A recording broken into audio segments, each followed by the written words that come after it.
Patricia Ballone with a CTV News update. The County Council votes to adopt a new budget for fiscal year 2021. Byron Scott has the story. Prince George's County Council unanimously passes the budget for fiscal year 2021. 65% of the nearly $4.5 billion deal goes to education. The budget also reflects some cuts. County Executive Angela Alsobrooks had to submit an amendment to the budget in mid-April, due to the pandemic. I spoke earlier with County Council Chair Todd Turner. Here's what he had to say. We had to, in her recommendation, and we followed that recommendation today, was to scale back on compensation, cost of living adjustments, and merit pay for all employees in Prince George's County.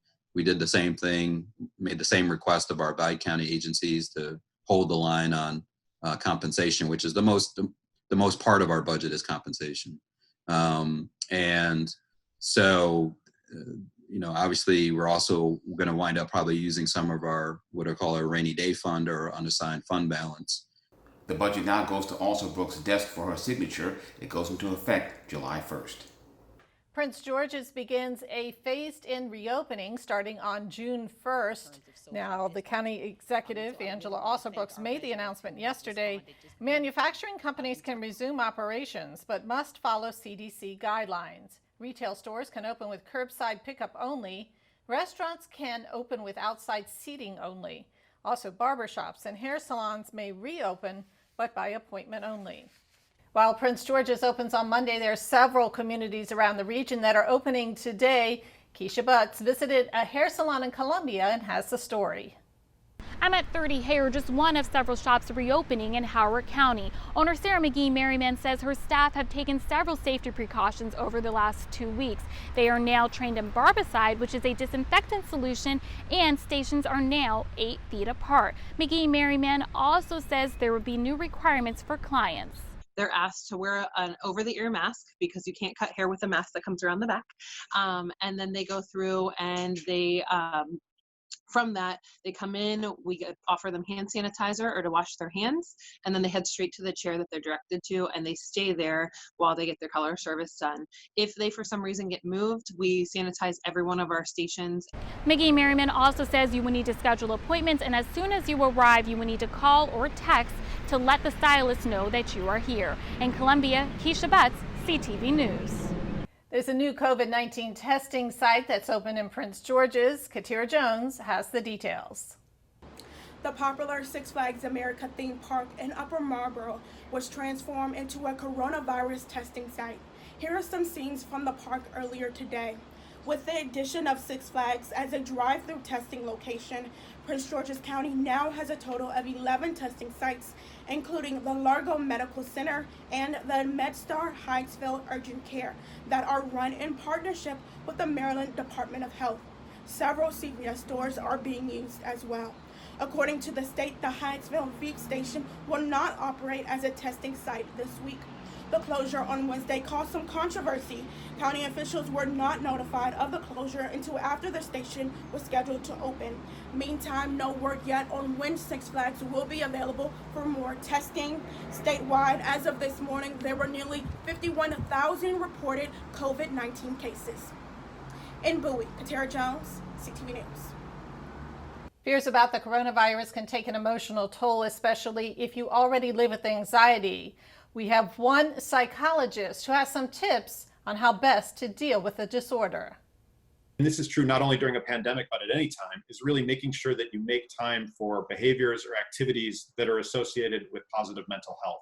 So it's all the things that I think most people would probably think of, making time to get regular physical exercise, making sure that you're continuing to get a steady diet of social interaction, even if during this period, those interactions are virtual or distanced or different than what is normal.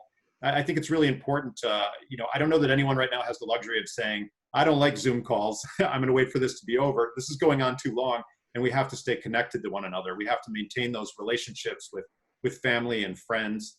You can catch Dr. Hicks' entire interview, including tips on how to treat anxiety, on CTV's social media websites. In national news, the police custody death of George Floyd has sparked days of violent protests in Minneapolis. Floyd died this week after he was kneed in the neck while handcuffed on the ground. The incident was captured on video and sparked demonstrations across the country from New York to Denver. In Maryland, the police chief in Anne Arundel County is speaking out against the incident. Chief Tim Altamar says it does not take, quote, specialized training to know that force applied to a human being's neck can cause serious injury or death. The FBI is investigating the case. The Washington region loses a beloved radio personality. Former WPGC host Tony Reds has passed away. Now, the D.C. native was a graduate of Howard University and was considered a legendary figure in the go-go community.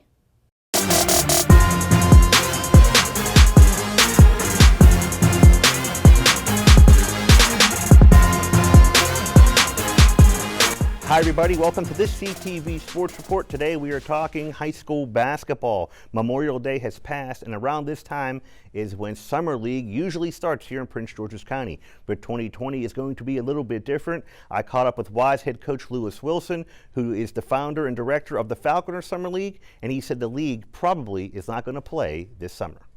A summer league, you're talking about, 30 or 40 kids, in the gym at one time, including referees, coaches. I don't know if they'll allow fans in the gym. I think it would be risky business. I do not think we're going to have the Falconer Summer Basketball League this summer. But will it affect our players? It will to some extent, because our players need the guidance of coaching. They need that interaction to leading up to the Summer League, leading up to the month of June and July, to prepare them for the upcoming season. So it is going to affect them some, but our players here in the DC, Maryland, Virginia area, they seem to find a way. They They like to play the game, so they're going to do the things at home. They're going to lift weights.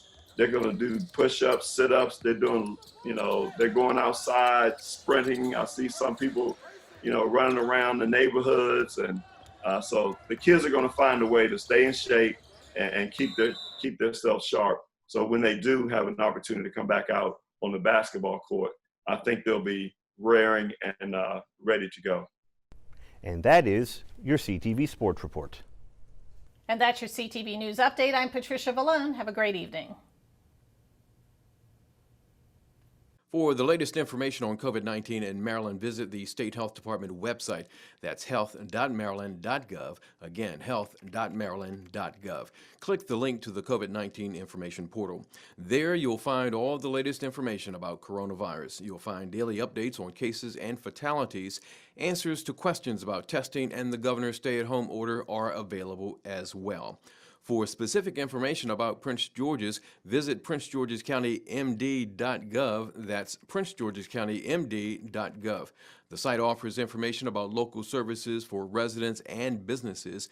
There's a link for COVID-19 relief donations. Also, food pantry locations are listed. And if you have any questions, call the county COVID-19 hotline at 301-883-6627. That's 301-883-6627.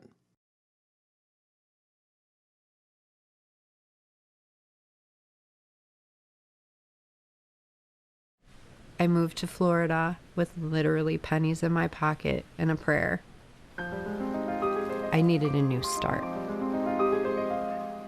Dacian looks like a very typical 3-year-old until you ask him, "What's your name? How old are you?" My son has a lot of behaviors that would show as being autistic. Most kids can tolerate a variety of foods, but unfortunately for Dacian, everything has to be organic and raw. I wasn't ashamed to go to the food pantries. It's expensive to eat healthy, and nutrition is very important to Dacian's health. The healthy organic food that we receive dramatically helped his social skills. Most people would say, she really doesn't have much of a life. But to me, I have everything right there next to me and my son.